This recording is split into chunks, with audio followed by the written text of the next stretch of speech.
मुआज़िज़ दोस्तों, तसव्वुर कीजिए कि पहले आसमान पर स्याह बादल छा जाते हैं, फिर मूसलाधार बारिश शुरू होती है और अचानक मुसाफिरों से भरा एक हवाई जहाज मुकम्मल तौर पर खौफनाक काले तूफान में दाखिल हो जाता है। जहाज इस शिद्दत से हिचकोले खाने लगता है कि अंदर बैठे मुसाफिरों को महसूस होने लगता है कि जैसे अब सब कुछ खत्म होने वाला है। उसी जहाज में एक 17 साल लड़की जूलियाने कभी भी अपनी सीट बेल्ट में जकड़ी हुई नीचे की तरफ गिरने लगती है। कुछ ही लम्हों में जहाज फिजा में ही टुकड़े टुकड़े हो जाता है और जमीन की तरफ बिखरता चला जाता है। दुनिया यही समझती है कि उस हादसे में सब लोग हलाक हो चुके होंगे। इसी सोच के तहत रेस्क्यू ऑपरेशन भी बंद कर दिया जाता है, मगर किसी को इल्म नहीं होता कि अमेज़न के घने जंगलात में एक नन्ही सी जान अब भी जिंदा है, जिसके दिल में बस एक ही उम्मीद है कि शायद कोई आएगा और बचा लेगा। आखिर फ्लाइट नंबर 508 पर क्या क़यामत गुजरी और क्या 17 साल जूलियाने जिंदा बच पाई? तो दोस्तों, आइए आज की इस वीडियो में इस बदकिस्मत जहाज के दिल दहला देने वाले हादसे की तफसील जानते हैं। नाज़रीन गिरामी, 4 दिसंबर 1971 को पेरू के शहर लीमा के एयरपोर्ट पर लांसा एयरलाइन की फ्लाइट 508 अपनी परवाज की तैयारी कर रही थी। उस तैयारे में 86 मुसाफिर और 6 क्रू मेंबर सवार थे। जहाज में एक अजीब सी खुशी और जोश का माहौल था, क्योंकि क्रिसमस आ रहा था और ज्यादातर मुसाफिर अपने रिश्तेदारों के पास जश्न मनाने जा रहे थे। इन्हीं मुसाफिरों में जूलियाने कपके भी शामिल थी, जो अपनी वालदा के साथ सफर कर रही थी। जूलियाने ने हाल ही में अपनी स्कूलिंग मुकम्मल की थी और वो भी क्रिसमस की छुट्टियों में खुशी खुशी घर जा रही थी। पायलट्स भी क्रिसमस के हवाले से काफी पुरजोश थे और वो चाहते थे कि जल्द अज जल्द अपनी मंजिल पर पहुंच जाएं, ताकि वो भी त्योहार की खुशियों में शामिल हो सके। जहाज पेरू से पकाल्पा की तरफ रवाना हुआ, मगर जैसे जैसे वो अपनी मंजिल की तरफ बढ़ता गया, मौसम खराब होता चला गया। पहले हल्के बादल आए, फिर बारिश शुरू हुई और देखते ही देखते जहाज एक खतरनाक स्याह तूफान के बीच जा पहुंचा। आमतौर पर जब भी कोई त्यारा ऐसे शदीद तूफान के करीब पहुंचता है तो उसके नोज में लगा ऑन बोर्ड वेदर रेडार पहले ही खबरदार कर देता है कि आगे खतरा है। कवायद के मुताबिक ऐसी सूरत में पायलट्स को फौरन अपना रास्ता बदल लेना चाहिए, ताकि तूफान से बचा जा सके, चाहे इसमें वक्त और ईंधन ज्यादा ही क्यों न लगे। मगर फ्लाइट 508 के पायलट्स ने वक्त और फ्यूल बचाने की खातिर इस खतरे को नजरअंदाज कर दिया। क्रिसमस की खुशी में वो इतने मगन थे कि उन्होंने तूफान को चीर कर गुजरने का फैसला कर लिया। जैसे ही जहाज तूफान के अंदर दाखिल हुआ, दिन के वक्त भी अंधेरा छा गया। ऐसा महसूस होने लगा जैसे ये त्यारा किसी स्याह रात में सफर कर रहा हो। तेज हवाएं जहाज को जोर जोर से झंझोड़ने लगी। टर्बुलेंस इस कदर शदीद था कि जहाज के अंदर हर चीज हिल रही थी। ऐसा लग रहा था जैसे जहाज खुद पायलट्स को वार्निंग दे रहा हो कि अभी भी वक्त है, रास्ता बदल लो। मुसाफिरों को खिड़कियों से बाहर सिर्फ अंधेरा और आसमानी बिजली की चमक दिखाई दे रही थी। फिर अचानक आसमानी बिजली चमकी और जहाज के दाएं बाजू पर गिरी। उस बिजली की वजह से विंग में आग लग गई। मुआज़िज़ दोस्तों, उस वक्त त्यारा तकरीबन 21,000 फुट की बुलंदी पर परवाज कर रहा था। आसमानी बिजली के इस वार ने जहाज का तवाजुन मुकम्मल तौर पर बिगाड़ दिया। कुछ ही लम्हों में जहाज बेकाबू होकर हिचकोले खाने लगा और तेजी से जमीन की तरफ गिरने लगा। अंदर बैठे मुसाफिरों को यूं महसूस होने लगा जैसे पूरी दुनिया इनकी आंखों के सामने घूम रही हो। चंद सेकंड में ही जहाज जमीन के बहुत करीब आ गया और फिर फिजा में ही टूट कर बिखर गया।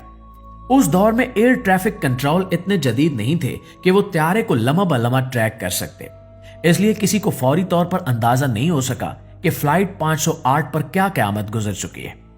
दूसरी तरफ उसी बदकिस्मत हवाई जहाज में जूलियाने भी सवार थी, जो अपनी सीट से बंधी हुई नीचे की तरफ गिरने लगी। जहाज का मलबा कई किलोमीटर के इलाके में फैल गया और उसके साथ मुसाफिर भी मुख्तलिफ जगहों पर जा गिरे।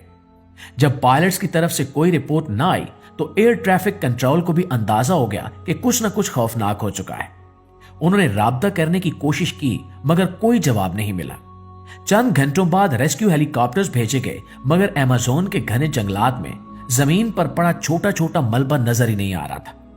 कई बार रेस्क्यू टीमें ऐन हादसे की जगह के ऊपर से गुजर गई, मगर दरख्तों की घनी छतरी ने सब कुछ छुपा रखा था।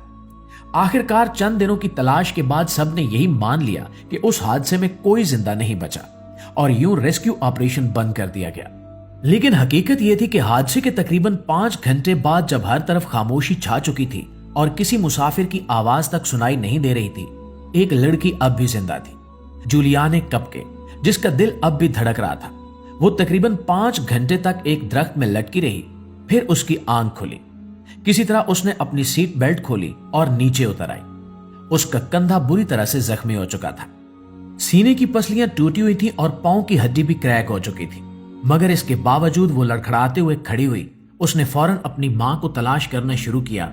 चीख चीख कर आवाजें दी, लेकिन कोई जवाब नहीं मिला। शायद उसकी मां पहले ही जान की बाजी हार चुकी थी।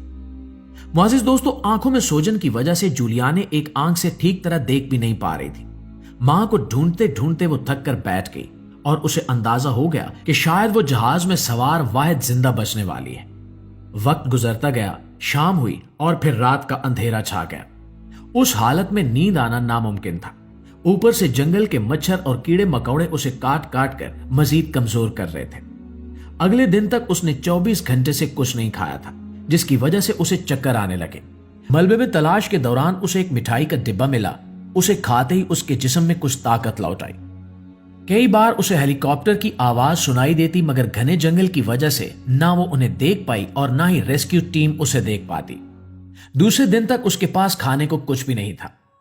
2 दिन तक वो अपनी मां को तलाश करती रही, मगर कोई सुराग नहीं मिला। उसके कंधे का जख्म खुला रहने की वजह से शदीद दर्द में था, मगर उसके पास जीने का एक ही रास्ता था, जंगली फल खाकर खुद को जिंदा रखना। 4 दिन बाद उसे जंगली बेर मिले, जिन पर वो गुजारा करने लगी। जल्दी उसे समझ आ गया कि यहां बैठे रहने से कुछ नहीं होगा, क्योंकि रेस्क्यू टीमें तलाश बंद कर चुकी थी। अब उसे हेलीकॉप्टर की आवाजें भी सुनाई नहीं देती थी। वो हिम्मत हारने लगी थी, मगर फिर खुद को याद दिलाती कि शायद अल्लाह ने उसे किसी मकसद के लिए बचाया है। इसी हौसले के साथ वो चलती रही। रात को दरख्तों पर सोती और दिन में रास्ता तय करती। एक दिन उसने महसूस किया कि उसके जख्म में कीड़े पड़ चुके हैं, जो अंदर ही अंदर उसके जिस्म को खा रहे हैं। दर्द नाकाबिले बर्दाश्त था, मगर उसके पास कोई और चारा नहीं था। कई दिनों की मुसलसल जदोजहद के बाद उसे पानी के बहने की आवाज सुनाई थी। उसे मालूम था कि बहता हुआ पानी आखिर किसी दरिया से जा मिलता है और दरिया के करीब इंसानी आबादी जरूर होती है। इसी उम्मीद पर वो दरिया के साथ साथ चलती रही। रात के वक्त खौफ भी लगता था कि कहीं कोई जंगली जानवर हमला न कर दे, मगर किस्मत ने साथ दिया और वो महफूज रही। हादसे के 11वें दिन उसे दरिया के किनारे एक झोंपड़ी नजर आई। वहां कोई इंसान तो नहीं था, मगर एक पेट्रोल का डब्बा पड़ा हुआ था। उसने याद किया कि उसके वालिद एक बार जख्म में कीड़े पड़ने पर पेट्रोल डाल चुके थे, चुनाचे उसने भी अपने जख्म में पेट्रोल डाल दिया। दर्द इस कदर शदीद था कि वो वहीं बेहोश हो गई।